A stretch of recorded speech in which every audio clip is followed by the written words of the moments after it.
o'clock on this Wednesday, December 3rd. Welcome to it. I'm Jen Lammers. Thanks for sticking with us on this busy day. I'm Bob DeCastro. Here's a look at some of the stories we'll be covering this morning. Rachel. And a local social media influencer here in Los Angeles has been arrested and now accused of raping several women. Police believe there could be even more victims. We're live downtown this morning with that story coming up. The 5 people charged in the death of Matthew Perry will be sentenced. This morning, we're hearing from the actor's parents. And the Clippers have cut ties with veteran point guard Chris Paul in the middle of the team's road trip. We have the latest on CP3.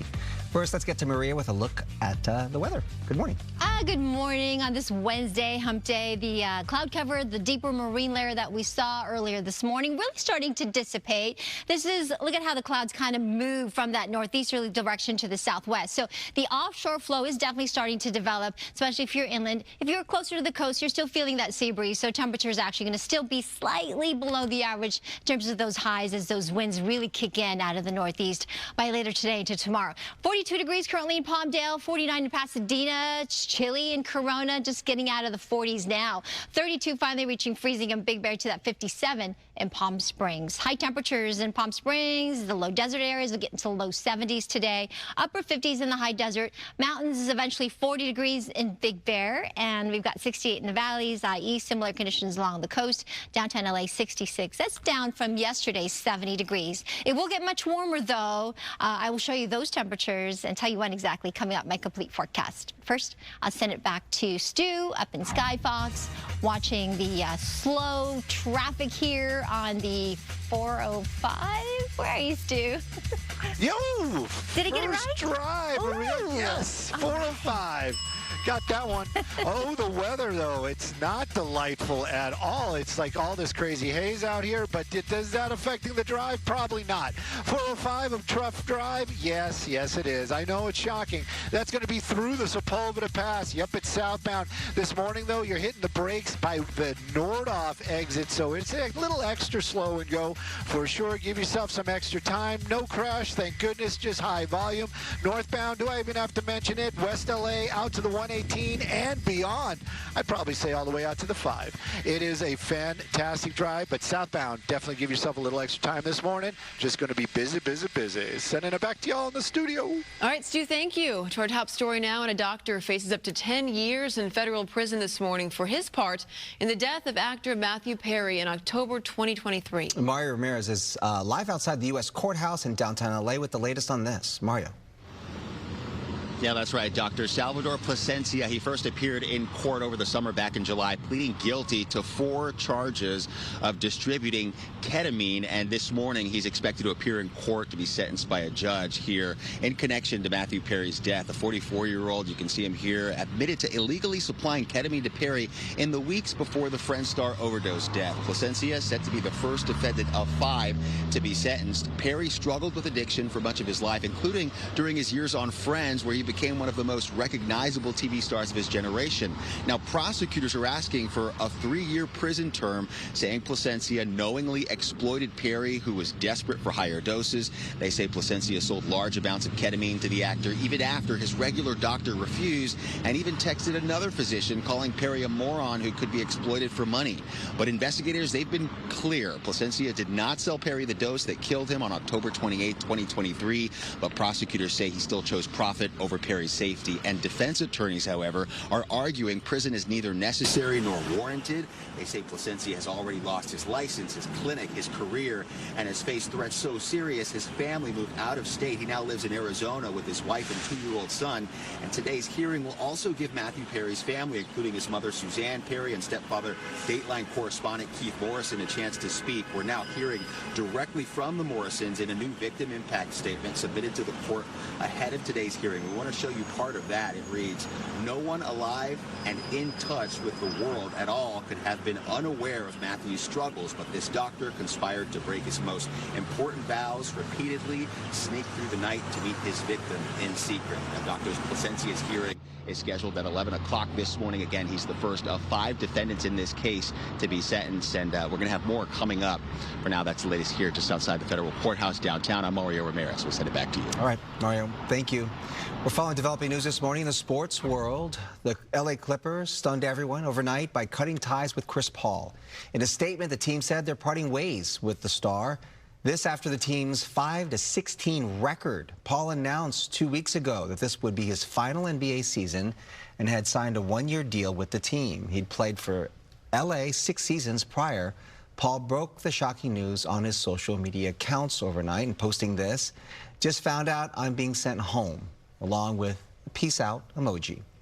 No word on whether or not Paul will look for another team to sign with. Meantime, a hip-hop artist and social media influencer is under arrest, accused of rape. And police are looking for other possible victims. Rachel is live at LAPD headquarters with more on that. Rachel.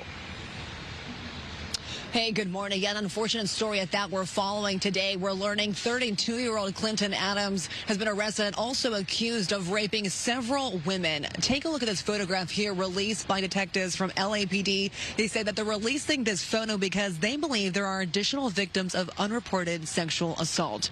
LAPD says on 2 separate incidents, Adams, they say, met 2 different female victims and invited them to a residence where he allegedly forcibly sexually assaulted them.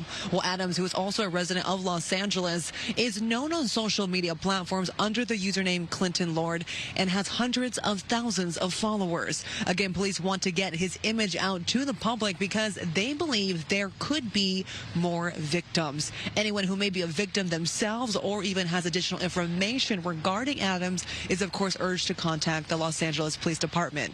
Adams himself right now is still currently in custody, and we know he's scheduled to be back in court this coming Monday, December 8th. Pre-live in downtown Los Angeles this morning. Rachel Aragon, I'll send it back to you. All right, Rachel, thank you. At least 1 person died during a multi-car crash in Huntington Beach. 3 others were taken to the hospital. That crash happening Tuesday afternoon at the intersection of Golden West and Hyle Avenue.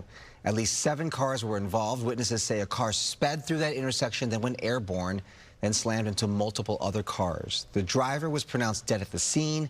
The other injured are expected to survive. Police say a Simi Valley doctor and his wife were gunned down by the husband's son over the weekend. The victims, Eric and Vicky Cortez, were shot to death in the garage of their home on Sunday afternoon. Police say their son, 37-year-old Keith Cortez of Kentucky, shot them and then took off in his car.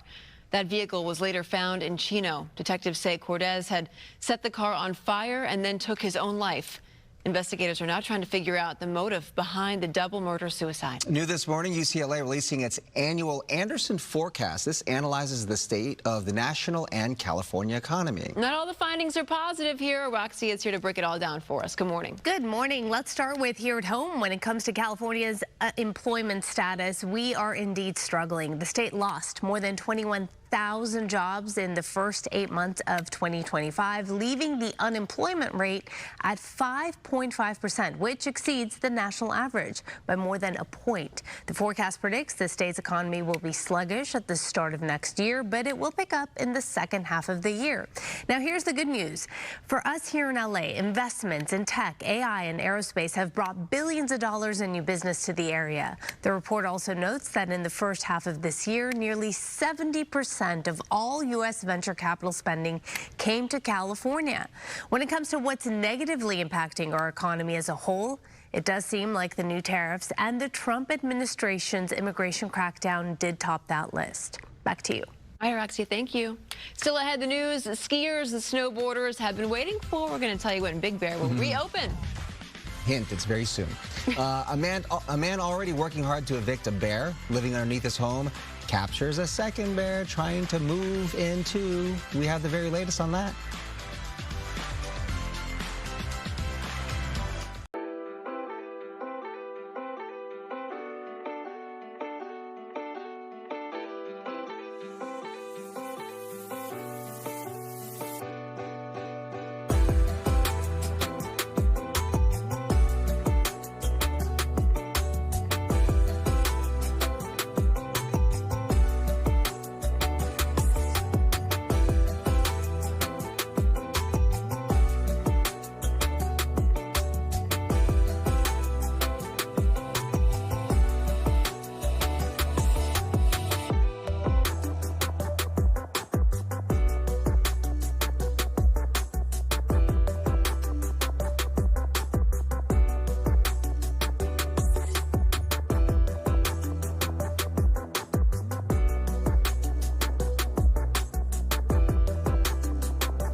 A look at our top stories this morning. The LA County Board of Supervisors has given preliminary approval to an ordinance that would ban law enforcement officers, including ICE agents, from wearing masks to cover their faces.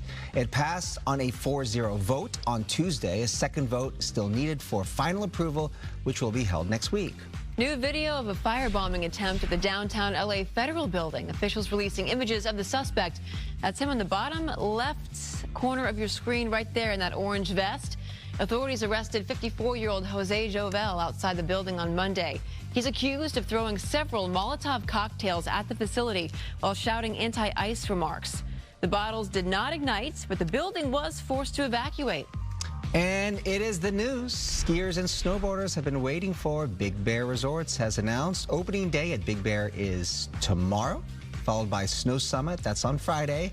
You have to wait to hit the slopes at Snow Valley. Opening day there has not yet been announced. Okay, so just yesterday we told you about a bear that got into an Altitude Man's crawl space. Well, guess what? There's another bear now. Ken Johnson captured video of a second bear showing up around 2 a.m. yesterday.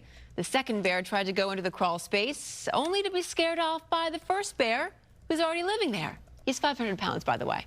Johnson says it started when he heard noises under his house. He saw a huge bear forcing its way under his home, apparently using it as a winter den. We talked to him last night about the second bear sighting. Well, thankfully, it's just the one bear. It looked like it could have been two. I don't know if that was a mate or a cub or some relative of that one that's in there, but yeah, it's just the one, and that's enough for me right now. California wildlife officials contacted Ken Johnson and suggested using ammonia through the vents to drive the bear away. They also said they cannot tranquilize the bear and relocate it to the woods. It's a nice warm place. Cozy. It is. It's amazing that they squeeze their little bodies What's he into putting that down there, little... honey? What's going on? Well, yeah, Well, now they're saying use ammonia, right? Yeah. Like, investigate. you would think when the hightails, let's get Ken on the phone. When the bear leaves, Yeah. close it up. Close it up. seal it. Hightail over there and put Close it. some kind of like a big strong steel like metal Bob will gate. do it for you. Bobby, this is Sure. a good idea. Yeah. You've had some experience with bears. They're stinky, I know, you told us. Oh yes, on a story, yeah. Very stinky. Yeah, but in very much the same area. It was interesting to Oh, me is that because they right? tranquilized the bear. Oh. It was just walking around neighborhoods, and they took it somewhere safe, Yeah. right, far away. Yeah. Yeah. Well, the And now question they're is- saying they won't do it. Right, Now they're saying, not doing it.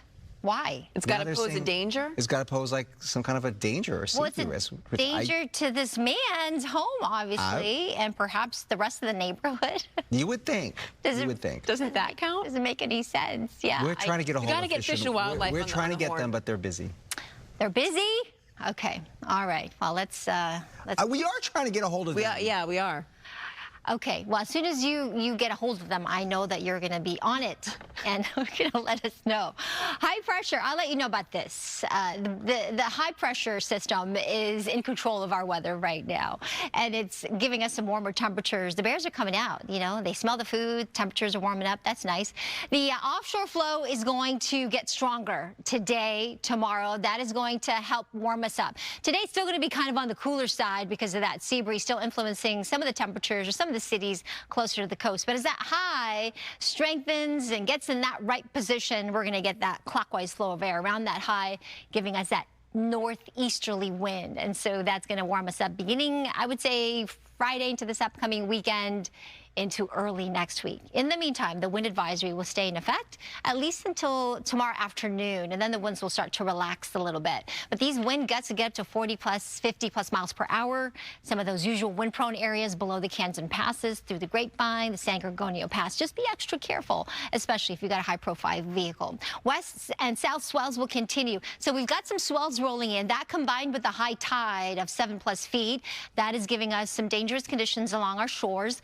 We've got dangerous rip currents, of course, in the water, but we have minor coastal flooding and some beach erosion because of that. We have that full moon, by the way, the last super moon, the cold moon, coming up tomorrow afternoon is when it's going to peak at, I think, around 3 p.m. So if you can, check it out tonight and tomorrow night with the mostly fair skies. 66 for downtown LA today for that high temperature. Thousand Oaks, mostly sunny at 61 degrees at the 10 a.m. hour, and then warming up to the mid-60s, upper 60s 60s later this afternoon. Riverside, lots of sunshine, maybe getting up to around 68. And as we look at Anaheim, lots of sunshine as well in the upper 60s later this afternoon. I'll show you the 7-day forecast in just a couple minutes. But first, let's check in on traffic. We've got Samada back with a look at our freeways. Hey, Samada. Good morning, Marie. Good morning, everyone. We do have a couple of issues working out there, and this one involves a motorcycle and 2 other vehicles. So a multi-vehicle collision northbound side of the 405 at Artesia Boulevard through the Torrance area. We're looking at speeds down to 7 miles an hour. And yes, the HOV and additional lane is blocked due to that collision. Emergency crews are headed to the scene there, and a flatbed tow truck also en route to remove the motorcycle out of the roadway. In the meantime, it is a tough struggle as you approach the South Bay area. Here's a look at real-time traffic. A struggle leaving downtown to get to the west side, 59 minutes, a little over half an hour as you pull away the northbound 110 from the 405 inbound. And here's a Caltrans camera. This is going to be the Corona Crawl. You can see here, this is the 71 as it merges with the 91 going westbound. Always tough there. Back to you two. Who's? Busy, I know. Yeah, I'll tell you who. The Hula Days are in full swing at Universal Studios Hollywood. That means the Grinch is back, spreading Christmas cheer with a side of sarcasm. I love the Grinch. Brooke is live at Universal with more on what you can expect. Uh-oh. The Grinch is already working my nerves, okay? This is supposed to be a happy time. I tell you, everybody else, already. Everybody else at Whoville, they're sweet, they're cute, they're fun. Talking about me. And then you come over here, and cute and funny and good looking, and what other sweet stuff were you saying? Beautiful things about me. You're right. That's me. So gross. Okay. Oh, it's just onion. It's not. Listen. Okay. Tell me about Grinchmas. That's right. You're at Universal Studios Hollywood. Come see me at Universal Studios Hollywood. You heard it again. Universal Studios Hollywood. I'm going to say it one more time. Universal Studios Hollywood. Come see me. And you're going to be on your best behavior, right? Sure. We'll say that. How's that for an answer? Listen, get a close up of her shoes. That's my shoes this time. Yes, this year. Yeah. I came prepared for you. I did. Yeah, because I know you can't keep any secrets. No secrets. Don't tell me anything, because next thing you know, it'll be right here where we're standing on the news. Fox 11. Okay, anything else to say? Anything else to say? Yeah. Ready? Come see me at Universal Studios Hollywood. Come see Martha May. Back to you. I'm going to be sick.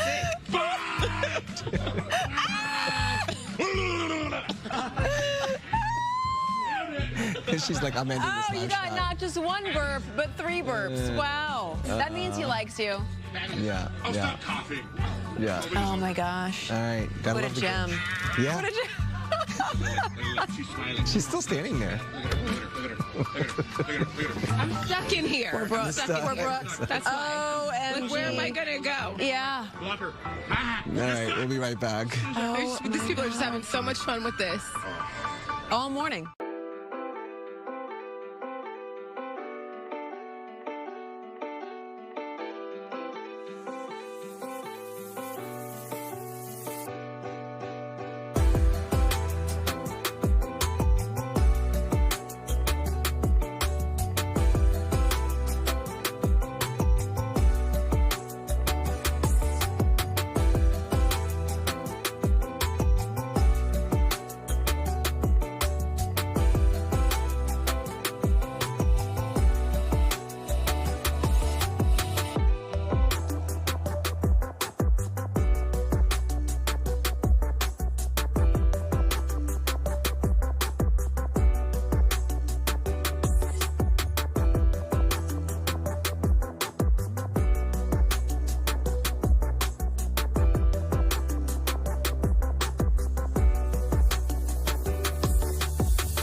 Ooh, where are we? I'm guessing Big Bear. Is this Big Bear? It's tomorrow. Yeah. Mammoth. Oh, this is Mammoth. Mammoth Mountain right there. Already open. Already open. So lots of snow How there. gorgeous. Nice base. You know, only in SoCal can you see the ocean and then in the far distance, the snow-capped mountains. Beautiful. Yeah. Gorge. Okay, so shoppers in the U.S. spent more than $14 billion on Cyber Monday. That's all according to Adobe, which estimates spending based on data from its analytics offerings. Monday's spending number was a 7% increase from a year ago. More than half of the online sales came from people who were using their cell phones to shop. The sales were driven by just 3 categories: electronics, clothing, and furniture. In January, the Foo Fighters and frontman Dave Grohl took part in a big fire in concert for LA, and now they are gearing up for another benefit concert.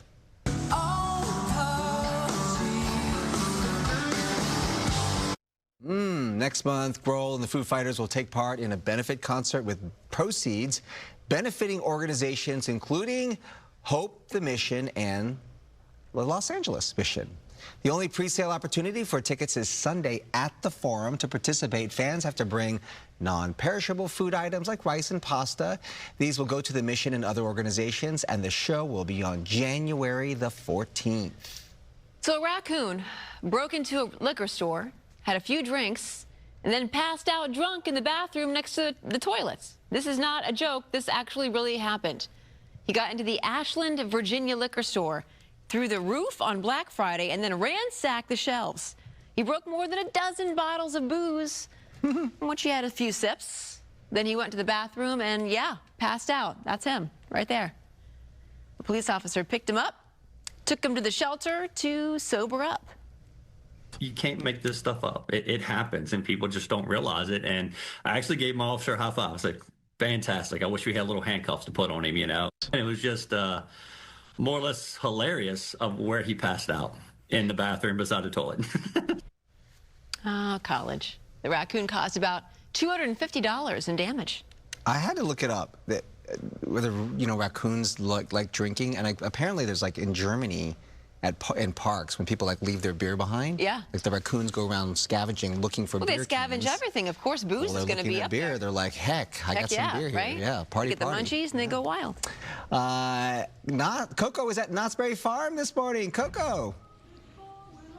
Good morning. That's right. It's a festive morning here at Knott's Berry Farm. I am here with the wonderful performers who are going to have a treat for us coming up.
All right, section for 8:30 on this Wednesday, hump day. Thanks for sticking with us. What's on your tie today?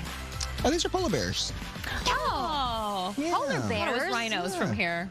I looked at, How many animals do you have in your ties these days? Well, you wouldn't believe how many ties I have. I That's know. another thing, Mm-hmm. right? More than So snow globes. You need one with your A spirit. lot more. It's gotten out of control. Bobby, yeah. you need one with your spirit animal.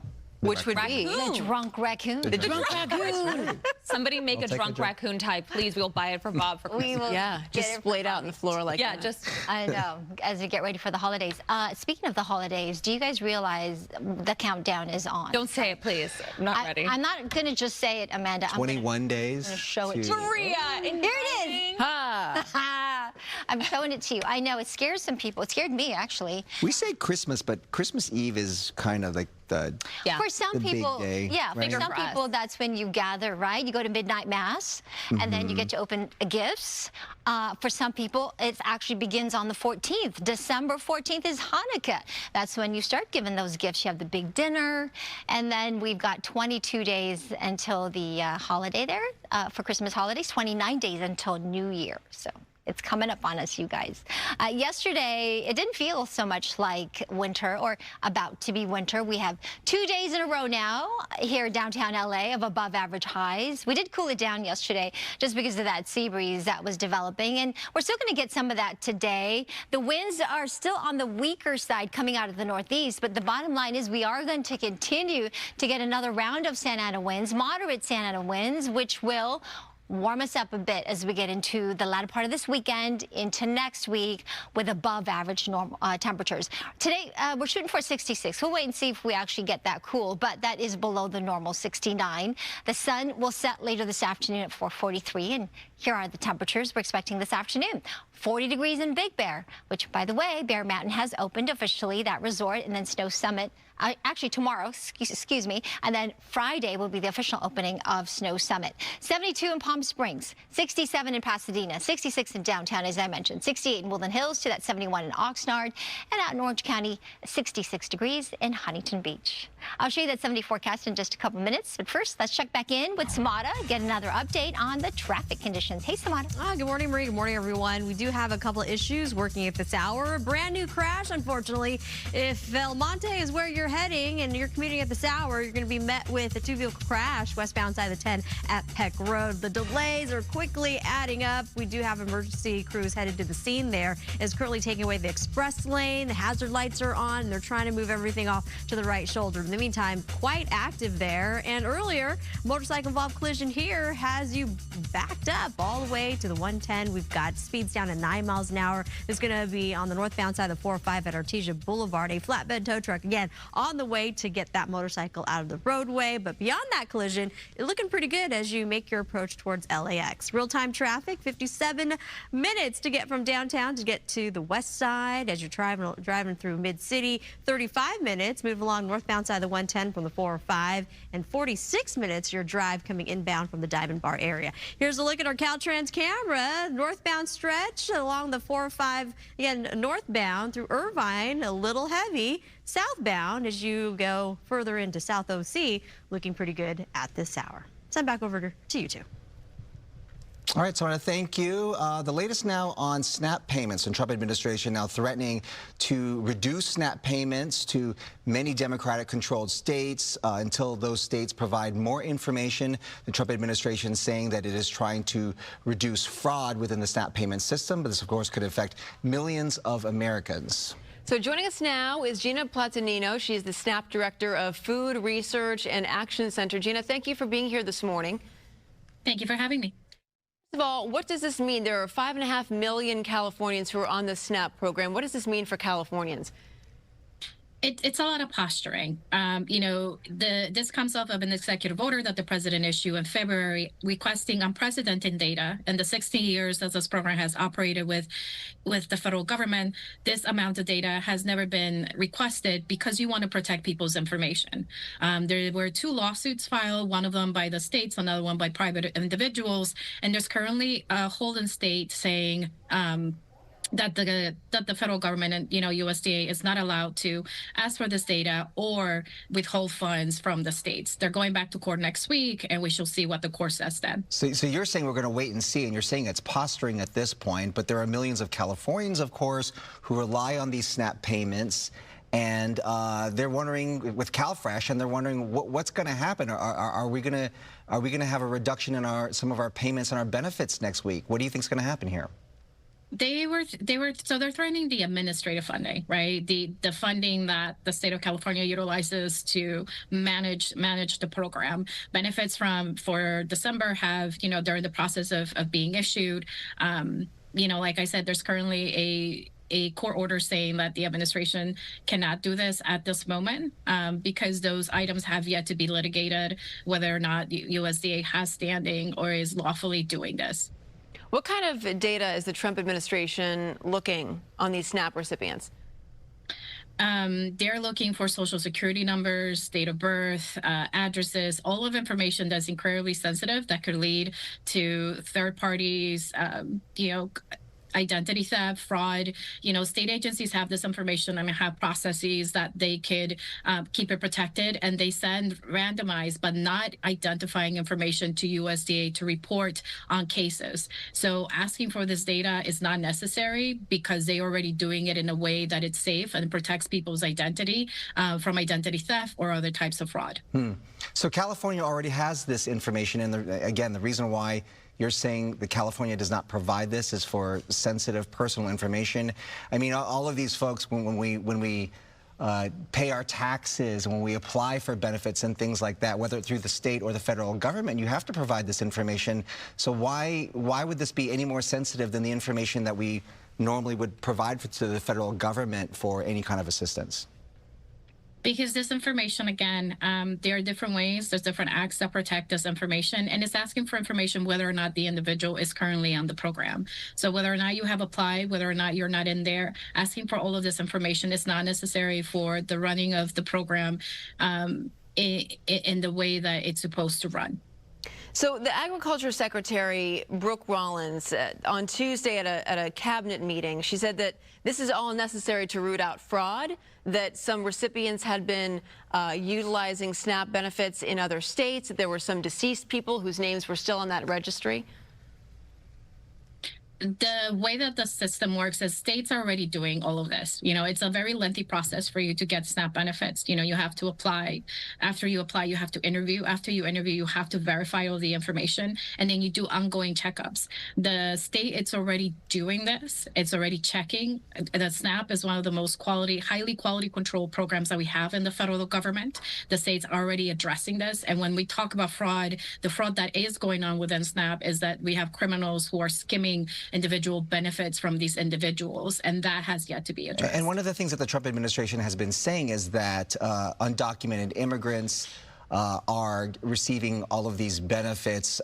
Does California ask for immigration status prior to receiving any kind of SNAP benefits? What's the policy here? California and all states. By law, you have to ask because only U.S. citizens and eligible non-citizens are able to apply for SNAP. If you're undocumented, you have never been eligible for SNAP or not eligible for SNAP. So again, this is just misinformation from the administration, just trying to, from the mess that they made in November by not issuing benefits. But undocumented individuals have never been and are not eligible for SNAP benefits. All right. Well, we appreciate you clearing up that for us and for your time this morning. Thanks for joining us. Thank you for having me. Thank you.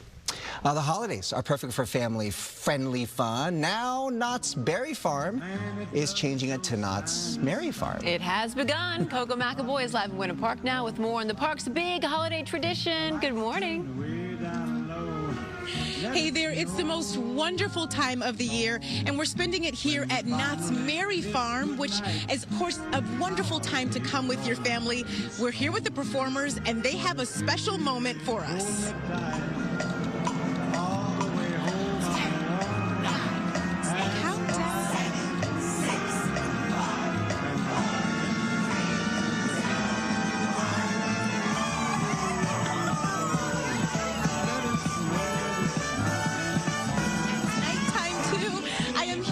Karen, the show director. So if you can talk about this brand new tree for this year. Oh my goodness, we are so excited here at Knott's Merry Farm to have our brand new 50-foot tree here in Calico Park. It is lighting up every night with these wonderful performers during our 'Tis the Season holiday tree lighting. And talk about how magical it is this time of year and how people have been enjoying it so far. Oh my goodness, to see all of the families here enjoying everything that we have to offer at Knott's Merry Farm, from our shows to our food, it is just filled with wonder and splendor and just truly feels like the perfect holiday season. And Karen, I was telling you, these performers have beautiful voices too, and it really captivates the crowd, I can imagine. Absolutely. We are so lucky to have such a wonderful group of performers here sharing their talents with our amazing guests every evening. Thank you so much, Karen, for talking to us. Shout out to the performers as well, waking up early with us, doing a fantastic job, bringing the holiday cheer, making it festive here at Knott's Berry Farm, which is now Knott's Merry Farm. If you'd like to come and check this out, this runs through January 4th. I'll send it back to you. I'm feeling it. I'm feeling the spirit. Let's see that tree, Coco. So they said this is the largest tree ever at Knott's. Look at those ornaments. Berry Farm? Like, yes, and where does this come? Does she know anything more about this tree? Like where it came from? Oh, they want to know, do you know where the tree came from? I do not, because most things with Knott's Merry Farm, it's the wonder and the magic of the holiday season. That's that brings right. all the Santa good brought things it here in. to us The and our North guests. Pole, obviously. Came from the North Pole, That's right. And the candles, I know, are handmade. Also vintage ornaments as well, which you're taking a look at. It's really, really pretty. Ooh. Coco, can I ask you a question? It's Amanda. Please. I need to know if you have been naughty or nice. I think I have been nice. I think I have been very nice. But you're at Knott's, so aren't you a little I like that naughty. Yes, there we go. You're both today. See, she's really like good. that Always the branding. Because laugh as well at the Coco's always got naughty. the smile, right? Yeah. That's her thing, right? Yeah. She's like always cheery and smiley and like, I don't know what's behind that smile. Sometimes the smiliest of us If they use that can next get a year, little naughty from time to time. we know you where they got that naughty or nice. Yeah, one. that's Use it right. next year. Yeah. Yeah. Coco, thank you. Thank you, Coco. She looks so cute. I know. Good morning. Good morning. My naughty, The naughty boys and friend. girls. Naughty boys and girls. Hey, if you're naughty or if you're nice, I've got some entertainment news for everybody. Entertainment sponsored by Yamava Resort and Casino. How many hours a day or how many hours a week do you spend on YouTube? Not that much, Me actually. either. I'm not on YouTube that often. I'm a YouTube girly now. I'm getting more into YouTube, and now YouTube is launching what they call YouTube Recap, which is a compilation of your watch history for 2025. So, you know, the suggested videos that come up based on what you're searching for. Can I tell you who, Dr. J Bear, let me tell you, all he watches on What is it? YouTube Sports? is other people playing video games. What? It's like opening boxes. It's a thing. I'm not kidding. It's a big thing. It's a thing, yeah. Yeah. That's kind of weird. So that means all I watch now on YouTube are people playing video games. It's like a sport, right? Yeah. Yeah, but you're watching But- it through somebody else. Is it past games that they were playing? Past games. And I'm telling you, these gamers are making a No, of course they boatload are. Oh, of yeah, money. they make good money. Of course they are. Well, gaming is a big topic and genre on YouTube, but the concept is similar to Apple Music Replay and Spotify Rap. Oh, yeah. We talked about that, where users can find their recap on the YouTube homepage or under the You tab. YouTube also released its 5 end-of-year lists for 2025, and they include the platform's most popular trending topics, creators, podcasts, and songs. See, I like to watch my podcasts on YouTube. So what's the? Do you know what the most popular one is, or the most? We're gonna get to that. Okay. That's just a little. Or the most popular. Well, it's not the end of 2025 yet. Yeah. We gotta Okay. add it up. Yeah. Saying so far. Add it up. Yeah. Okay. We're gonna get to this poll though that's adding up. What's your favorite hangout spot in LA? So we just wanted to keep this about LA because the story we did about Reggae John Page was in LA. So far, it's those beach cities, baby. You guys love the sun and sand. Yeah, we do. Yeah. I love myself a good Manhattan Beach day. Yeah. Yeah. Well, you don't, because last time we were there, you wore heels. Yeah. And you don't wear heels when Yeah. you're walking down to the pier. Well, then we don't have a forgot fancy to tell you brunch. that. I'm sorry. Right, yeah. You got to wear the flats. Yeah. Yeah, you do. You do. Your flippy floppies. Okay, coming up, our next guest is inspiring confidence in businesswomen waiting to advance their careers. She will join us here after the break with details on the organization started. But first, let's get to Samana with a check of traffic. Yes, good morning, everybody. Good daily traffic sponsored by the offices of Jacob and Ronnie. Call Jacob.com. We have this ongoing issue as you're heading and approaching South Bay, northbound side of the 405 at Artesia Boulevard. A motorcycle-involved collision has you tied up. A flatbed tow truck is on the way to remove that motorcycle out of the roadway, but look at speeds down to 10 miles an hour, and the backup continues to build through that stretch. And earlier, collision here, still blocking the express lane, westbound side of the 10 at Peck Road. They were working on trying to get those vehicles off to the right shoulder, but still a lot of activity, and the delay also adding up there as well. Real-time traffic, slow and go. Westbound side of the 10, leaving downtown to get to Santa Monica, just a little over half an hour, pulling northbound from the 110 from the 405 inbound. And a nice Caltrans camera. This is a beautiful roadway. The 241 in OC, Portola Parkway, looking good. Here's a look at some other traffic hotspots. I looked up and just ran. Maybe we need to seek somebody who does have the expertise to be able to guide us through the process. If you're getting to an accident, you're in good hands by dealing with Jacob and Ron. Call Jacob.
Hollywood with Max and the Grinch at Universal Studios. Oh, you don't like when I say the Grinch, do you? But that's your dad. The Grinch is taking over Universal Studios Hollywood, but we're giving you Furry Friday early with Max, looking oh so cute.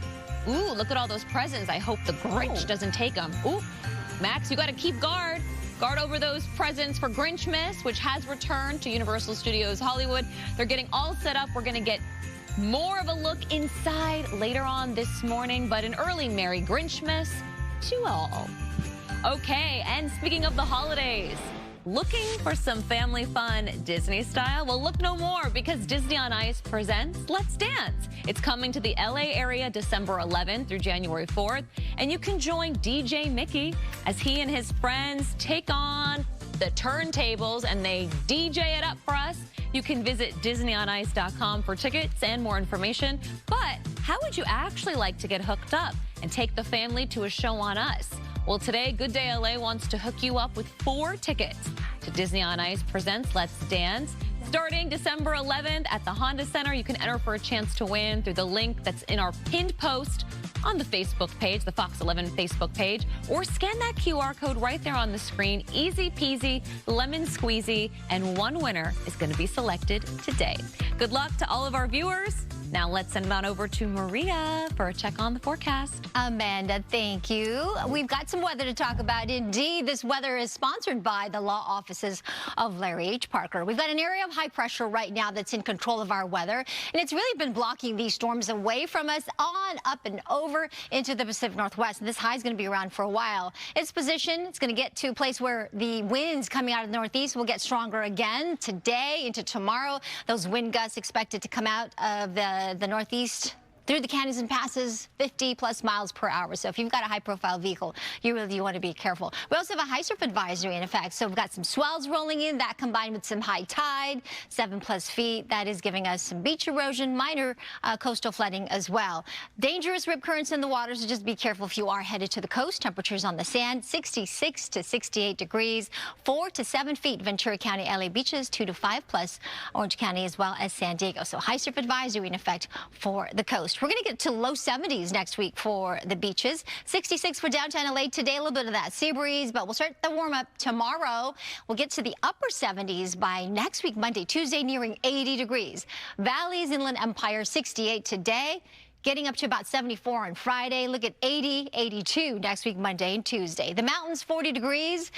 We've got some very cold temperatures in the morning, so they've been making plenty of snow. Bear Mountain will officially open tomorrow, with Snow Summit officially opening on Friday. 58 in the high desert today, getting to the upper 60s by next week. And then Palm Springs, 72 today, to the low 80s by next week. Back to you. All right. Thank you, Maria. So many young women are looking to build confidence and find support they can actually trust and use perhaps in their careers. So one local youth-led organization is doing just that. Yeah, Cindy Chen is here now with Ignite Her. This is an organization that she founded. She's transforming women's leadership, helping them rise at work, at school, just in life in general. Thanks for being with us.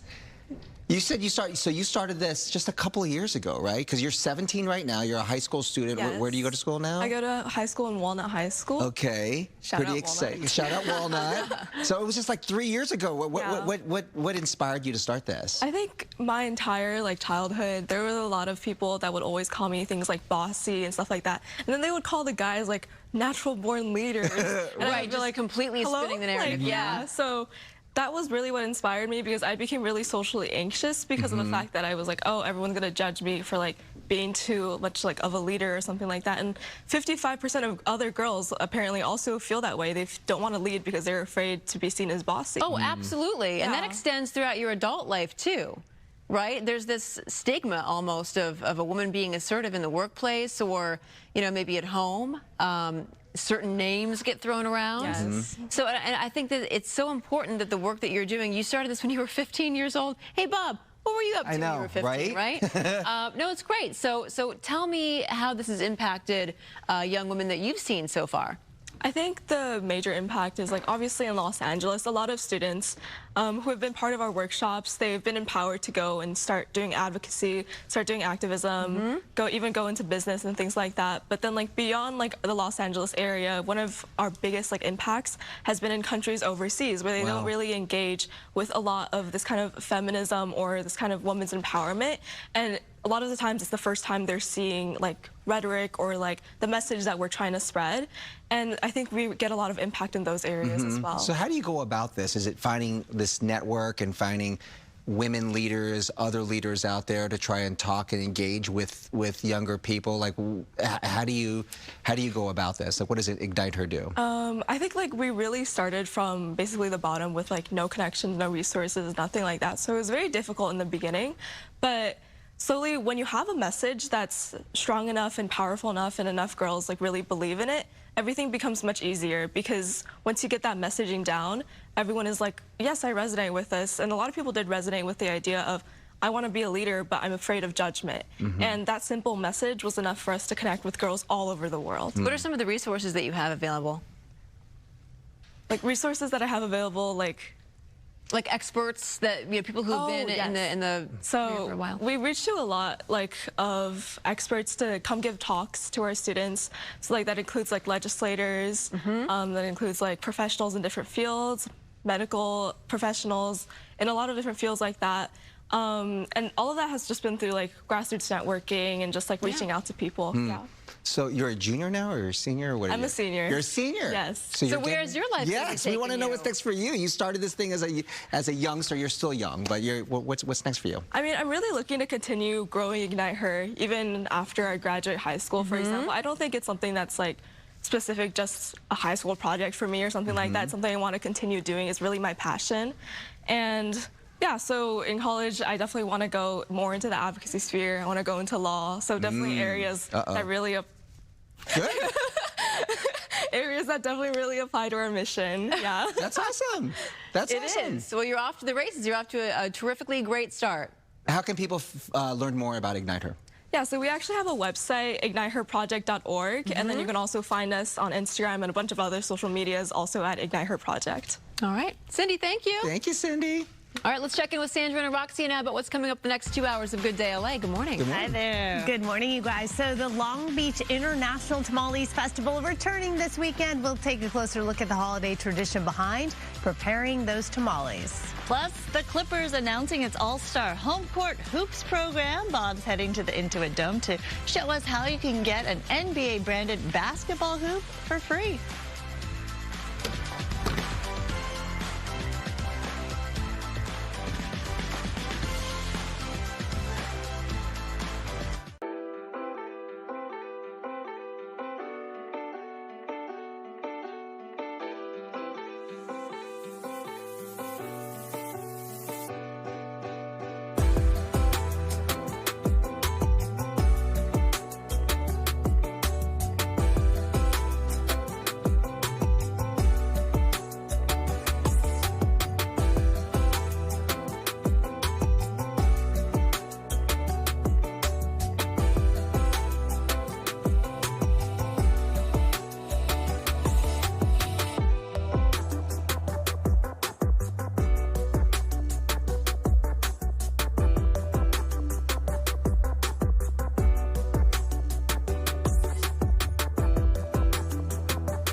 Good morning and happy Wednesday, 9 o'clock right here. I'm Roxy Carpanian. And I'm Sandra Enda. Thanks for joining us. What's the weather looking like, Maria? Good morning to you, and I'm Maria Quaban. Hi.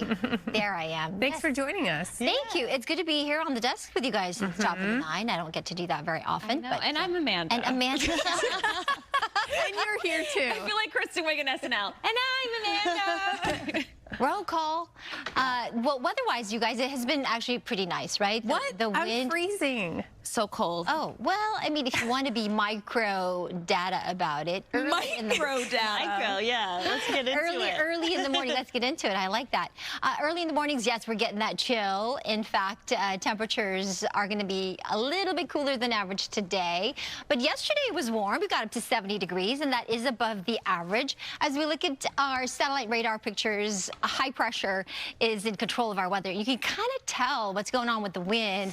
The clouds that were actually all over into the inland areas this morning, that marine layer did penetrate deep inland. It is dissipating and pulling to the coast, and that is indicative of the wind coming out of the northeast. And so that is what's going to strengthen over the next several hours into tomorrow, and that will help provide us with not just more sunshine today, but the warm up as we get into tomorrow, the weekend, and into next week. 54 currently in Woodland Hills, 59 in Santa Monica, 34 in Big Bear, 68 in Palm Springs, 61 in Santa Ana. High temperatures today will range anywhere from 72 in Palm Springs and the low desert areas, 58 in the high desert, to that 40 degrees up into the mountains in Big Bear. It started in the teens early this morning, 68 for the valleys and the Inland Empire. So it's just slightly cooler than yesterday. We'll wait and see if we actually do get as cool as 66 for downtown LA, 68 along our coastline, but for sure it will be even warmer as we get to tomorrow. I'll talk more about that, show you the extended outlook in just a few moments. But first,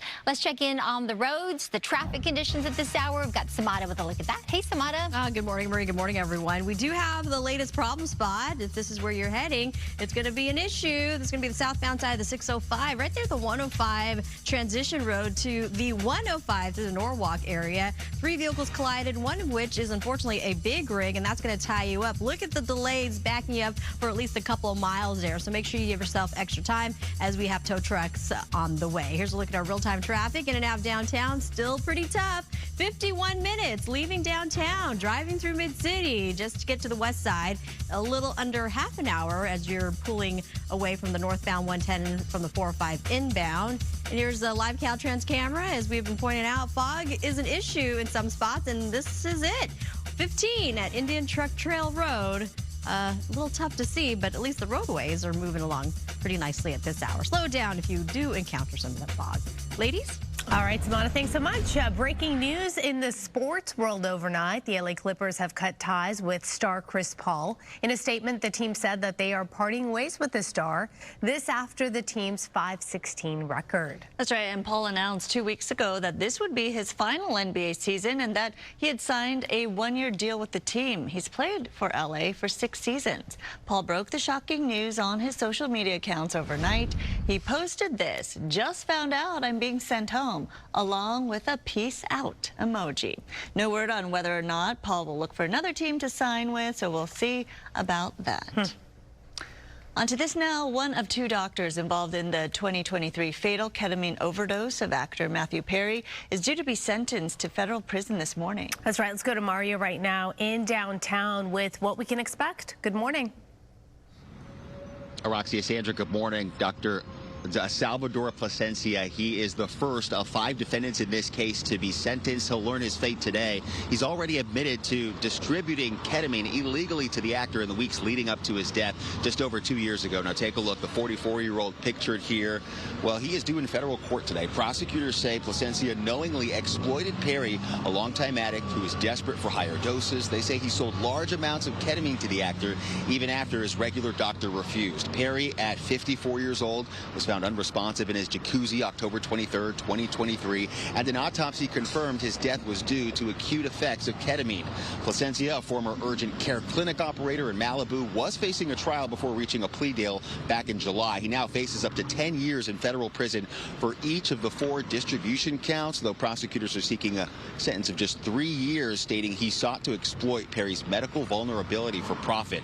Defenders, on the other hand, argue Plasencia has already paid a price. His medical license, license, his clinic, his career, and that he and his family have been forced to relocate after receiving threats. They're asking the judge to grant a sentence of time served plus supervised release.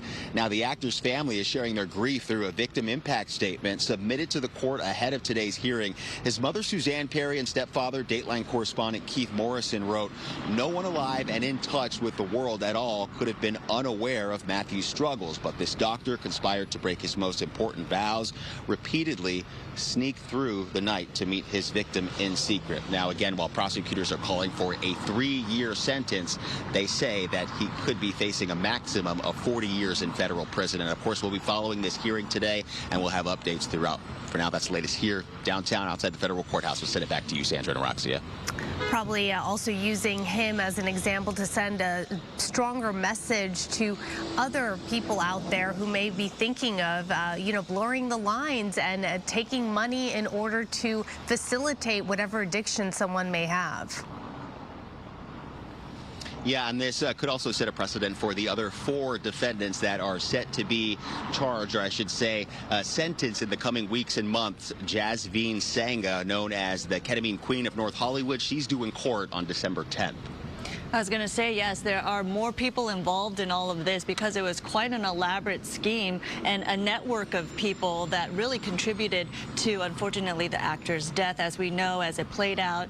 And clearly the wide-ranging term here that we're talking about, 3 years to 40 years in prison, it really will determine what happens going forward in terms of the others also involved in this case.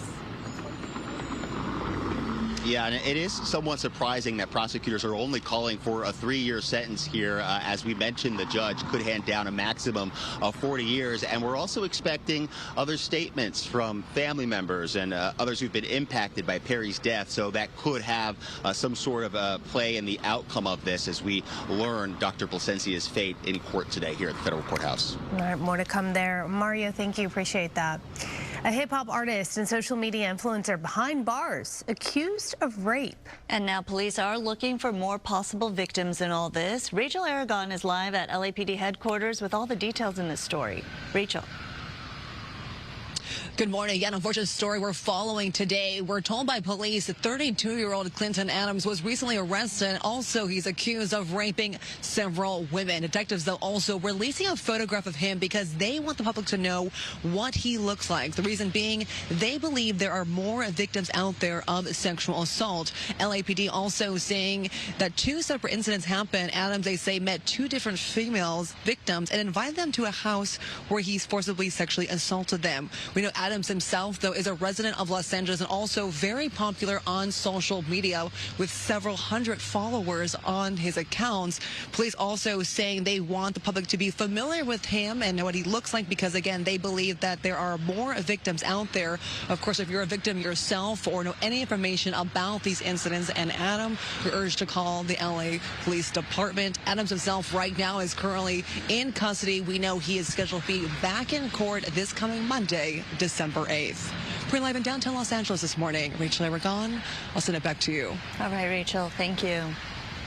The LA County Board of Supervisors gave preliminary approval to an ordinance that would ban law enforcement officers, including ICE agents, from wearing masks to cover their faces. Supervisor Janice Hahn proposed the ordinance, and it passed on a 4-0 vote on Tuesday. Supervisor Catherine Barger abstained from voting. A second vote is still needed for final approval, which will be held next week. Supervisors acknowledge the ordinance will likely face legal challenges in the future from the Trump administration. All right, and over to Stu Mundell we go up in Sky Fox. Stu, you are in Altadena, and this is really special, actually. Tell us what you were looking at, besides this cute dog. Hey, good morning. Hey, good morning, everybody. We're looking at Daisy May. That's the name of the dog. And Daisy May and her dad, they're the first residents, victims of the fire, the Altadena, the Eaton fire, to get their house back. You can see it right there. That's Ted Kronig right there. He's going to be raising the American flag. Let's take a quick look at his home. It is beautiful, and it is, like I said, one of the first. It was one of the first to actually be cleared, maybe not the first to be cleared out there, and he actually opted with using the help of the Army Corps of Engineers. They cleared it out pretty quick, and that house was rebuilt very quickly. and of course, today is the day he is moving back in. There's going to be an official deal going on out here around 2 p.m. They're going to have all the supervisors and everybody out here basically patting themselves on the backs. But, you know, this is a great thing. I am very happy that they are doing this and that Ted got his home back. And Daisy May, definitely, you can see the thrill in her eyes there to have her yard back. But let's take a little quick look about what's going on as far as the neighbors go. It's still a lot of work to be done out here in the Eaton area, Altadena. Many of the homes, many of the other ones are still behind. We hear the stories about all these problems, red tape and etc. I wish they would take care of a lot of that, but it is good news to see one home and one homeowner and their dog back into their house out here in the Altadena area. And of course, I keep talking about Daisy May, 13 years old. Her dad out there proudly raising that American flag. But again, this is the first home that was a victim of the Eaton fire that has been rebuilt and is being reoccupied today. I'm Stuart at Skybox, sending it back to you all in the studio. What a symbolic moment, raising that American flag nearly a year since the Eaton fire broke out. And clearly, what a beautiful home. Yeah. A rebirth. That's awesome. A new beginning. A new journey. Yep. That's so great to see. All right, here's another thing that's great to see. A new penguin making a splash at the Aquarium of the Pacific. Take a look at this. Rosie, a 4-year-old penguin, has joined the June Keys penguin habitat there. She came from a zoo and is settling in well with her new group. Rosie stands about 2 feet tall and wears a colorful band on her flipper, making her easy to spot right there. There's so many of them playing around in the water. The staff say she's curious, playful, and enjoys being around others. Magellanic penguins, like Rosie, live in warmer areas such as South America and the Galapagos, far from the icy waters of Antarctica. So you can visit Rosie in person at the aquarium or watch her on the live penguin cam powered by explore.org. That's great. Yeah, who knew there was a penguin cam, right? I had no idea. It's kind of like the eagle cam. Yeah. We all get addicted. Yeah, people love to watch these things. I mean, it is kind of entertaining, isn't it? Watch. Yeah. Good times. Okay, 9:12 still to come. You might not trust everything you read on Wikipedia, but you can't deny that it offers plenty of interesting information on pretty much any given topic. That's right, and Amanda tells us which topics ended up getting the most views in 2025. But first, a check of traffic. And Good Day LA Traffic is brought to you by DTLA Law Group Accident and Injury Attorneys. Taking a look at our wide real-time traffic map and to the live camera here outside. This is out on the 91 eastbound freeway at the 71 northbound, and you see me shrink down. We've got some traffic here, a little bit on the road, but not too bad. Here are the drive times in and out of downtown LA. The westbound 10 between the 5 to the 4-5. This is going towards Santa Monica. It's 46 minutes right now taking you. North on 110 between the 4-5 to the 10, just 30 minutes. Westbound 60 between the 57 to the 5, 40 minutes there. Here's a look at some of the other traffic hotspots.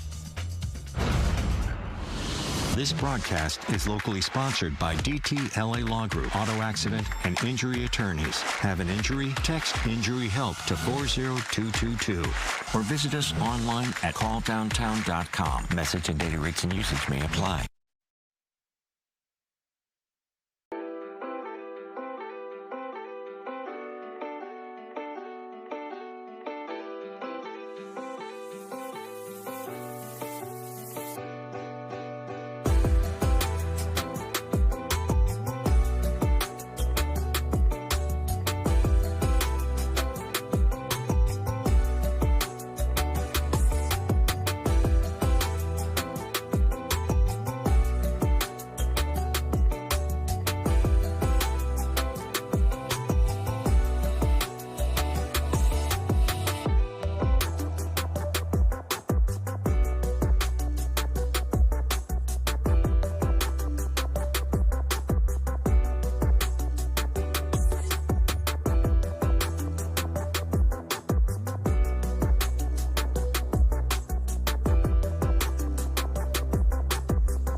And welcome back to you. I'm meteorologist Maria Quaban. This weather is sponsored by Pechanga Resort Casinos.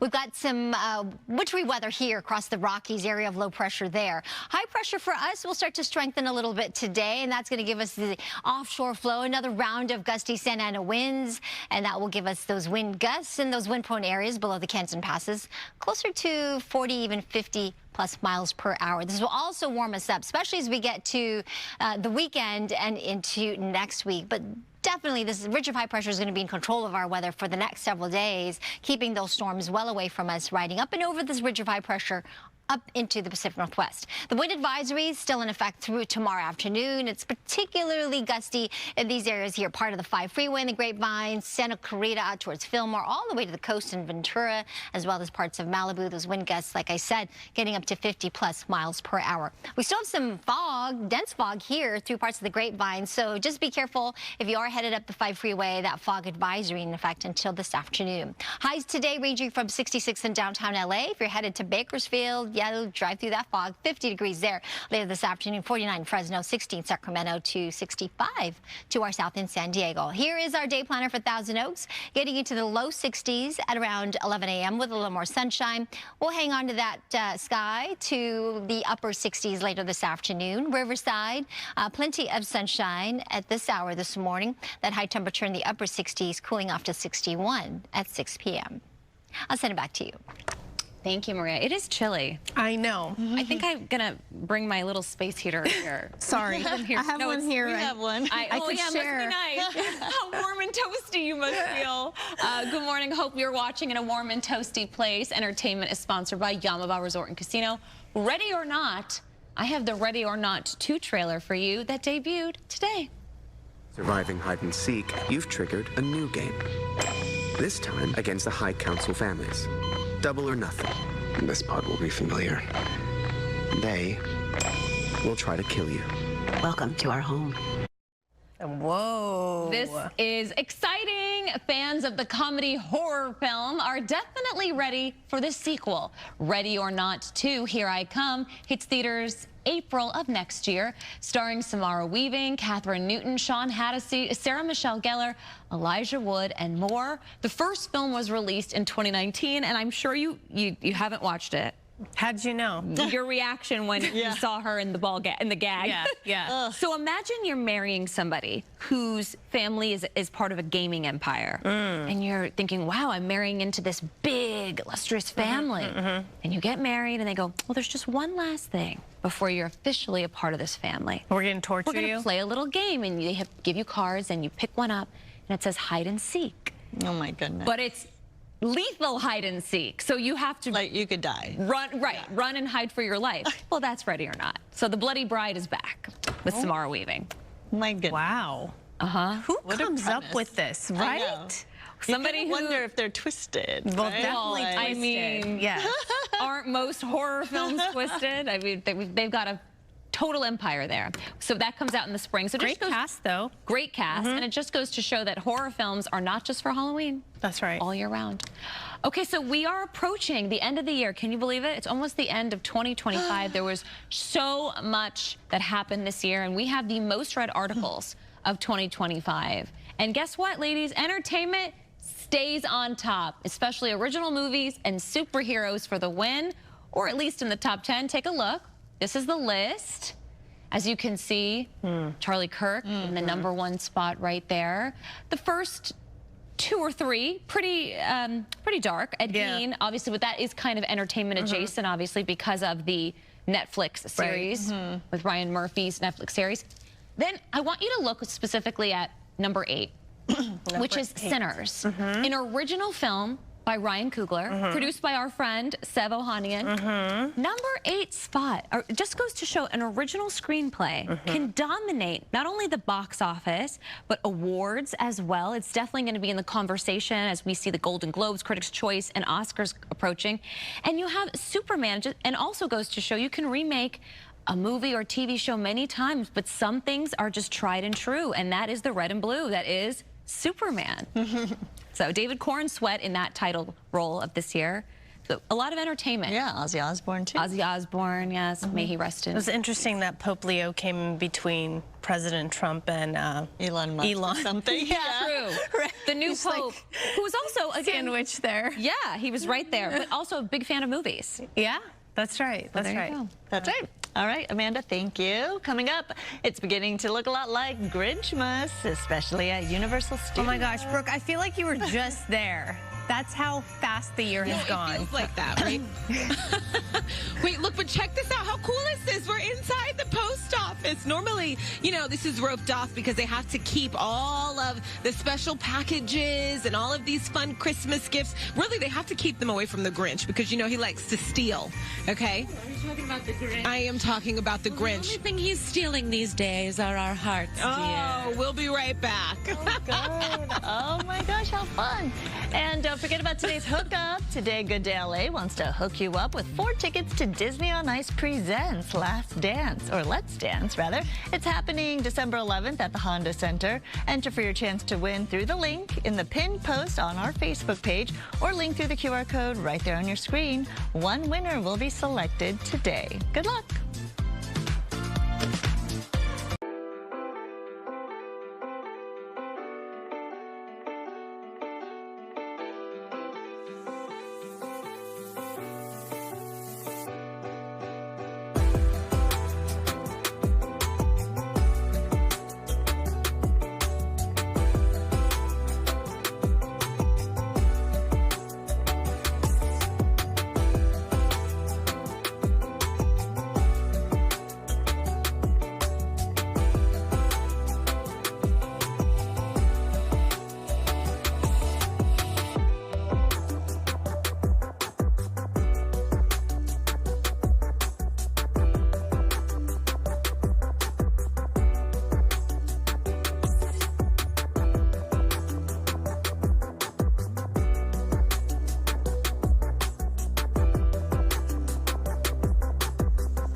Welcome back. It is beginning to look a lot like Grinchmas at Universal Studios. Yes, everyone's favorite green meanie back for the holidays? Watch out if you get too close. He's going to burp in your face like he's been doing all morning long to Brooke. How are you surviving? I'm not. Okay, I needed a break from him, so I came over here with my friend to just get some peace because how do you deal with this? He really he runs through this place just in a wild way. Oh, you know, I think he's making up for lost time. All those years in solitude at Mount Crumpet. He's got a lot of energy to work out, but... So I find him absolutely crazy, and you find him charming. Well, I love that he marches to the beat of his own tongue tingler. I think it's charming. Okay, tell me your favorite part about the holidays. Oh, well, aside from spending time with loved ones, of course, I love to decorate. You love to decorate? I do. I love putting up Christmas lights and just seeing the town come to life with all of the whimsy and color. It's beautiful. Oh, you're beautiful. I'm like, oh, look at all you sparkle. This is great. Do you know what else is beautiful? This food. Okay, you feel me. Let's talk about the food. Chef, it's always great to talk to you. Let's talk about the food with my gorgeous friends here today. Okay, so give me the highlights. All right, so we have actually a lot of new items coming back, or new this year. We have a couple returning favorites. So returning favorites is the 2 sizes too small cupcake. Which is so funny. It's so big. So giant, but it's really meant to show just how small his heart was. And then also returning is 3 sizes, grew 3 sizes to show that's the actual size of his heart now, yes, right? That's But so new fun. this year, we've actually introduced a lot of new savory offerings. So that's going to be over at Hollywood and Dine. So that's where we're going to have the Snickadoodle. That is actually a corn dog under there, and it's going to be coated with Captain Crunch berries. Have you tried it? Of course you have. Delicious. Okay, see? Initially, I was like, no, not going to happen, but it's fabulous. Okay. Absolutely fabulous. We have the Club Witch, which is going to be 3 different colored breads. And then my absolute favorite thing this year is actually going to be the Dump It to Crumpet onion rings. So loaded onion rings, and it's really meant to look like Mount Crumpet. And then our fan favorite this year is actually going to be the Who Hash. So that's going to be served in that can, and it's with 100% Who beef, so it's loaded tater tots. Yeah. So those are the absolute favorites this year. And then for the drinks, the Who cold brew is the one. That's the one. Yes, that is Who cold brew. Okay, this is awesome. I mean, what an experience, right? Merry Grinchmas. I'll send things back to you all in the studio. I'm going to go see if he's behaving. We'll get him next hour. He won't be. Of course not. No. I've never Won't be. I've never been to Universal for Christmas, but I love how they decorate and maybe looks so festive. Yeah. Speaking of, look at the tree. Is it a It's Grinchmas so tree? cool. That is super cool. I love it. Phenomenal, right? Oh my gosh. You have to come out here to bring the kids out. Yeah. So They would fun. love it. Thank you, Brooke. Your little one can handle him, okay? You know what? You're right. If anyone can, it's my little one. 9:29 still to come. Big Bear announces that it's opening day tomorrow. It's a great deal for kids. We'll tell you all about it. Yeah, it won't last, though, for the whole season, so we'll have the details right after the break.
Good morning. Welcome to it. It is 9:32 on this Wednesday. I'm Roxy Carpadian. And I'm Sandra Endo. Let's take a look at today's headlines. A setback for survivors of the Palisades fire, why they broke down in tears at an LA City Council meeting on the rebuilding process. Plus, some new concerns for SNAP recipients, why the Trump administration says several states, including California, could soon see some of their funding withheld. And it's looking a lot like winter wonderland at Knott's Merry Farm. Coco's taking us there with a look at all the family-friendly fun. But first, a check of weather. And good morning to you. I'm meteorologist Maria Quaban. Yes, indeed, the weather is, well, it gets hot, then it gets cool. We're kind of in the cool phase today, and then it'll get warm again. Dry December conditions will continue. We've got some chilly mornings giving way to some sunshine and mild temperatures in the afternoon. A moderate Santa Ana wind event will return today into tomorrow with wind gusts below the Canyon Passes, particularly 40 to 55 plus miles per hour, with a warmer weekend ahead that will warm up into next week. Doesn't feel like it, though, up in Mount Wilson. Are we showing you the camera? Maybe we'll show you the mountains where perhaps we'll see some snow. Yes? No? Okay, here we go. Mount Wilson camera showing you a little bit of that cloud cover, which did make it inland this morning. This is all part of the sea breeze and the onshore flow that kicked in yesterday, pushing some of that cloud cover inland. Well, the offshore flow is developing, so that's going to kick those clouds back out, and we will look for more sunshine. Temperatures, as I said, will warm up along our coastline in the upper 60s. Speaking of the coast, we do have some high surf rolling in. High surf combined with some high tide will give us some minor coastal flooding, some beach erosion, and of course some strong rip currents. So 4 to 7 feet Ventura County beaches, 3 to 6 LA, 2 to 5 feet for Orange County, San Diego. Got up to 70 degrees yesterday, but we are on a cooling trend. Today will be slightly cooler, 66. Sunset at 4:43, and tomorrow we will get those temperatures back up a few degrees to above average. I'll show you the extended outlook in just a few moments. Back to you. Okay, Maria, thank you. Let's go straight up to Stu now in Sky Fox. He's overhead. This is in Long Beach. What are we looking at, Stu? Hey, good morning, ladies. This is going to be Newsom's task force to help the homeless and clean up some of these encampments we have out here. This is what they are calling the SAFE Task Force. This is one that, like I said, launched by Newsom. This is actually targeting state-owned properties. We're looking at this one at the corner of the intersection of the 91 and the 710. You can see the homeless encampments out here and the trucks that are out here, and they are working to clean that up. As we understand it, this one is actually already housed to over 20 people that have been in these encampments out here. A lot of times they're met with a little bit of resistance. Lately, a lot of these folks are accepting that help, especially this time from the state, not the city. This is not the one that Karen Bass is doing in LA. This is a different one. And again, this one is always going to be by, say, a freeway, or in this case, we have the LA River. I also got to say, if Sky Fox is there, then there's a pet involved. You know I'm going to talk about it. We've seen a couple of dogs out there as well. When you see these homeless encampments, you always kind of see these folks with an animal. Hopefully those pets are going to be getting some kind of treatment as well, and I'm not talking about going to a shelter. Again, though, this one has been very efficient. They've been talking about housing over 20 folks out here this morning, this one in the Long Beach area. I'm Stu up in Sky Fox, sending it back to you guys in the studio. All right, Stu, thank you. The Los Angeles City Council is holding off on deciding whether to waive rebuilding fees for Palisades fire victims. Yesterday, council members sent the issue back to the Budget and Finance Committee to take a closer look. They're debating between two plans that could cost the city anywhere from $86 million to $280 million. Survivors say the delays are crushing. They feel forgotten, stuck between the city's money problems and their urgent need to rebuild. They want to nitpick and penny pinch people who have gone through the worst, most devastating wildfire in our history. One plan waives fees for smaller homes, while the other covers all buildings, including businesses. Supporters, including Councilmember Tracy Park, says the broader plan helps all fire victims. Councilmember Bob Blumenfield and others say that the city cannot afford such high costs. It'll be enough to convince an apartment owner to rebuild. We don't get to magically waive it. We can only pay it. They think that we're asking for handouts, but we pay taxes. You should be coming here and helping us. The more friction that they put up against this town for rebuilding, the harder it makes everybody. Mayor Karen Bass supports waiving the fees, but says the council has to approve it first. Millions of Americans could lose access to food assistance as the Trump administration targets Democratic-led states in a controversial new move. The Agriculture Secretary says if Democrat-run states do not provide information about aid recipients, the funding will be cut off next week. During a cabinet meeting yesterday, Secretary Brooke Rollins claimed that 29 states had provided the information demanded, including names and immigration status. 21 states, including right here in California, believe the order is illegal, and the government does not have the legal authority to demand the specific data or threaten funding. Secretary Rollins claims the data from the Republican-led states resulted in weeding out fraud. We found 186,000 dead people or dead people's Social Security numbers being used, 500,000 people receiving benefits more than twice. We had a couple of people receiving benefits in 6 states. More than 5 million Californians depend on SNAP for food. America's Somali communities are on edge and shocked after what President Trump recently said about them, as well as reports that new ICE operations is targeting them. We'll let you hear from the president himself as he talked about Somali immigrants during his cabinet meeting yesterday. These aren't people that work. These aren't people that say, let's go, come on, let's make this place great. We don't want them in our country. President Trump announced targeted ICE operations in Minnesota, mostly focused on Somali communities. Well, the state, by the way, is home to the largest population in the country. The operations could start in the next few days. And back here locally, new video from community activists of an immigration officer chasing a man at a Huntington Park Home Depot. It's from Union del Barrio. The mayor of Huntington Park says in this operation, one man was detained, but another was hit by a car after running into the street. What's concerning is that we had somebody that was, struck by a vehicle, and we still had, federal agents that were still trying to take this individual into custody, when really what should have happened is they should have hit that switch, and they should have turned into, okay, we need to render aid and figure out, how we get this individual help. No word on if the man who was hit, there's video of the aftermath on that on another social media account, as you see right there. He was not detained and says the mayor of Huntington Park and his injuries are said to be non-life-threatening. So we reached out to DHS for comment on all of this, and we haven't heard back from them as of yet. A Santa Monica doctor will be sentenced to federal prison this morning for his part in the fatal ketamine overdose of actor Matthew Perry back in 2023. So let's go out to Mario Ramirez for more on this. Mario. That's right. The Friends actor was found unresponsive at his Pacific Palisades home just over 2 years ago. And right now we're standing just outside the courthouse, the federal courthouse downtown, where in just a short while, the first person charged in connection to Matthew Perry's fatal overdose is set to be sentenced. So today's hearing centers around 44-year-old Dr. Salvador Plasencia, a Malibu urgent care doctor who admitted to supplying Perry with ketamine in the weeks leading up to his death. Prosecutors say during a 2-week period in 2023, Plasencia provided Perry and his live-in assistant with 20 vials of ketamine, including liquid doses and lozenges, and that none of it was for a legitimate medical purpose. Now, Perry was found in his hot tub back in October. The autopsy confirming he died from the acute effects of ketamine in 2023, along with other contributing health conditions. Plasencia pleaded guilty to 4 counts of ketamine distribution, and each of those counts carries a maximum of 10 years in federal prison. But prosecutors, they're recommending 36 months, saying Plasencia exploited Perry's medical vulnerability for profit.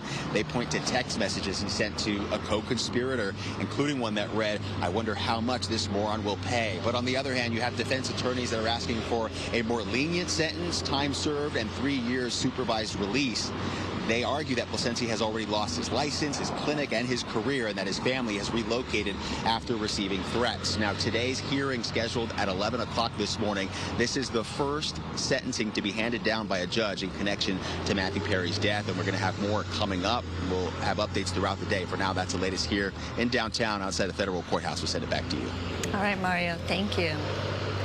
The 2028 Olympics are getting political, and calls for the LA 28 chairman to resign they're getting louder. A group of 75 organizations called the Fair Games Coalition wants chairperson Casey Wasserman to step down over his decision to quietly add several high-profile MAGA donors to the LA28 Board of Directors. They also claim Wasserman is giving in to the Trump administration's security ultimatums, which they say has undermined confidence in the game's independence and integrity. California's economy faces some mixed signals heading into 2026. The UCLA Anderson forecast has been released. The annual report says industries like artificial intelligence and aerospace are growing. That is good news. Here's the bad news, though. Construction, retail, hospitality, all struggling. Those challenges are tied to tariffs, worker shortages, and unclear policies.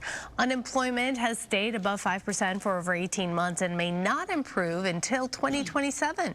Experts predict gradual improvement by late 2026, with inflation easing after earlier spikes. Help is on the way for people in LA County who are struggling with medical debt. The county is wiping out $180 million in bills for about 39,000 residents. This is part of a test program that started last December with the nonprofit group Undo Medical Debt. So far, the program has cleared 3/4 of its $500 million goal. Notices are going out now, so here's how it works. The nonprofit buys medical debt for a small percentage of what it's worth and then cancels it. However, not everyone qualifies for this. The program might not cover all your debt either, so keep an eye out on your mailbox. Official notices will come from LA County and Undo Medical Debt. It's the news skiers and snowboarders have been waiting for, right? Patiently. Big Bear Resorts has announced opening day at Big Bear. It's tomorrow, and then followed by Snow Summit on Friday. But you'll have to wait to hit the slopes at Snow Valley because opening day there has not yet been announced. And if your kids love hitting the slopes, we do have a good deal for you. Kids 12 and under can get 7 free lift tickets at Snow Valley, Snow Summit, and Bear Mountain from December 6th to the 12th. Just show proof of age at the ticket window or reserve online. Adults must supervise, but no ticket is needed unless they're skiing too. So just a heads up, parking and rentals are not included in this deal. Knott's Berry Farm is now Knott's Merry Farm. I love it. It's so cute. Coco McAvoy live in Buena Park with more on the park's big holiday tradition. Hi there, Coco. Hey there, it's December already, and that means we are in the holiday season. What better way to celebrate than here at Knott's Merry Farm? And for me to really get into that holiday spirit, I of course need milk and cookies, which you can see the kids and their parents enjoying. I am here with Christopher Now, production manager. This is Santa's Cabin. Tell us about it. Yes, we're here at Santa's Cabin here at Knott's Merry Farm. Of course, you get some milk and cookies before you meet Santa. We have some amazing, wonderful glazed nuts. If your viewers at home could smell how amazing it smells in here, it smells so good. And of course, some holiday treats as well from some wonderful desserts and some holiday beverages, hot beverages, both non-alcoholic and some for some of your adults, if they want to partake in some alcoholic beverage, some warm beverages that we have inside here. That's fantastic. And outside, you have some really cool stuff too, right? Yes, if you step out of Santa's Cabin, we're inside Ghost Town. And inside Ghost Town is this amazing hometown Christmas feel. We have Christmas crafters selling a variety of crafts. And then at night, every night, we have Snow and Glow where it snows over the streets of Calico. And it just has this amazing hometown feel that you're sitting there, you're seeing these beautiful, amazing crafters. Snow comes out. It just feels so special during the holidays. And something we were talking about is it's a good time to really buy that season pass, right? Yes, absolutely. So if you buy a season pass right now, you get all of 2026, and of course you get the rest of 2025. So anytime that you want to visit during Knott's Merry Farm, you can visit from Knott's Merry Farm, see our ice show, see our tree lighting, see home for the holidays, and all of our amazing food and all of our amazing decorations. And you get to meet the Peanuts characters wearing their holiday best, and you get to visit for 2026 as well. And once Christmas ends, of course, Santa's going to go away, but someone else cool is going to step in that role. Yes, absolutely. So once, Santa is relieved of his duties of delivering all of those gifts, Santa Snoopy is going to come and visit us here at Santa's Cabin and greet all of his wonderful fans as you get to enjoy some milk and cookies, some glazed nuts, some hot chocolate, and all the warmth that comes with the holidays. Thank you so much, Christopher, for talking to us. How much fun this really is. Santa's Cabin. All the kids are enjoying. They got their chance, to meet Santa Claus as well and really get that one-on-one time, because we're all looking for the perfect photo op with Santa. So why not come to Knott's Merry Farm to enjoy the park, all the delicious warm treats, and get to meet Santa. This runs through January 4th. I'll send it back to you. What a beautiful setting. So fun. So festive. All right, Coco, thank you. And coming up, if you need plans this weekend, other than going to Knott's Merry Farm, the International Tamales Festival is returning to Long Beach. That's right. Our next guest showing us how it's done, plus a closer look at the holiday tradition behind preparing tamales.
Let's talk about our weather. We're going to show you one of our computer models here. We've got a trough of low pressure inland. This is bringing kind of a wintry mix through parts of the Rockies. High pressure is in control of our weather, and basically it's blocking us from all the storms that are riding up and high over the ridge of high pressure. It goes up into the Pacific Northwest and then takes a dive down into the Great Basin. So high pressure is protecting us, giving us that offshore flow beginning today into the rest of the weekend and into next week, keeping us dry really through the extended outlook beyond next week. If you're headed to the beach, we do have a high surf advisory in effect, 4 to 7 feet. Ventura County, LA beaches, LA 3 to 6 feet, and then Orange County to San Diego 2 to 5 plus, a little bit closer to even 3 to 6 for San Diego southward. 68 degrees along the coast today, and then look at how it warms up to the low 70s next week. Downtown LA 66 today, getting up to 71 tomorrow, and then mid to upper 70s by next week. It's going to feel more like summer with temperatures nearing 80 or in the low 80s even for the valleys and the Inland Empire. It's going to stay dry, no rain through the extended outlook, so whatever you have planned outdoors, it looks like it's going to be okay. Up into the mountains, 40 degrees for that high in Big Bear today. Teens in the morning, so they've been able to make plenty of snow. Mountain Resort, Bear Mountain will open officially tomorrow, and then Snow Summit will open on Friday. Low Desert 72 today, looking at low 80s by next week. Back to you. All right, weather looks good. This Sunday, the Long Beach International Tamales Festival returns for the 5th year in a row. This is so popular. It's family friendly. It celebrates the tradition of tamale making with live performances and a best homemade tamale contest.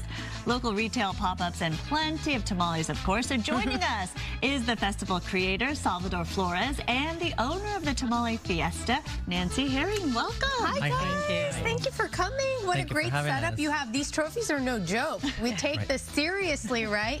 So here's what's interesting. Tamales are rooted in tradition, of course, during the holidays, but it really kind of different. It differs depending on the country of origin, right? So talk a little bit about that.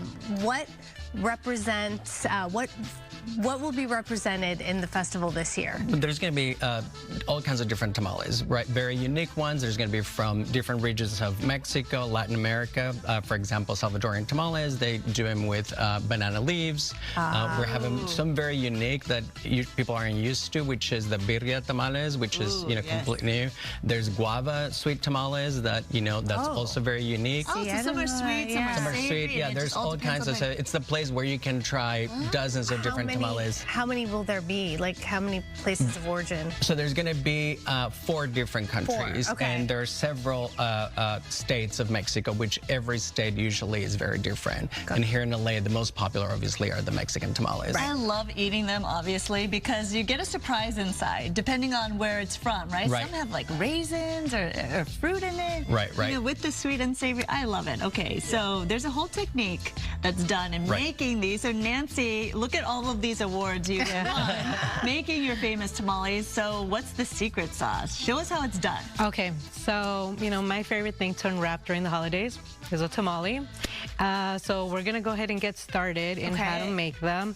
Now they're very diverse, so you could have your chicken and green tomatillo sauce. You can have a beef and red mole sauce. You can make it vegetarian, vegan. You can have them sweet. Love it. So the diversity is awesome. Now, we usually soak the husk for about 30 minutes in warm water so that they're flexible, because you will have to fold them. Fold it, yeah. They do have 2 sides. The rougher side tends to be the outer side. Now, you're gonna wanna go ahead and grab... So this one's chicken, right? Yeah, that's chicken.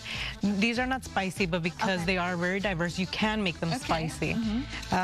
We're gonna go ahead and grab some masa, which is the dough. This is everything, the key, right? Yes, that's our secret ingredient right there. Now you're gonna want to go ahead and spread it. You want to spread it from one end to the other. However, on the tip or the tail end, you want to make sure you leave about a quarter of the husk with no masa, because you're gonna end up folding that part. Got it. Okay. Oh, it looks so good. Now, I've been told, by a lot of customers that making tamales can be intimidating, and it is a labor of love. It's very time-consuming. The folding aspect, like you can either be a good folder or a bad folder. Well, not just that. I mean, you're making the masa, you're making the fillings, you're getting everything prepared. So for us, we do like a 2-day process.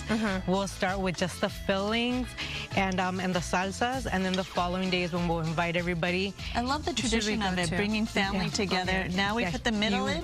You can use that. Go ahead.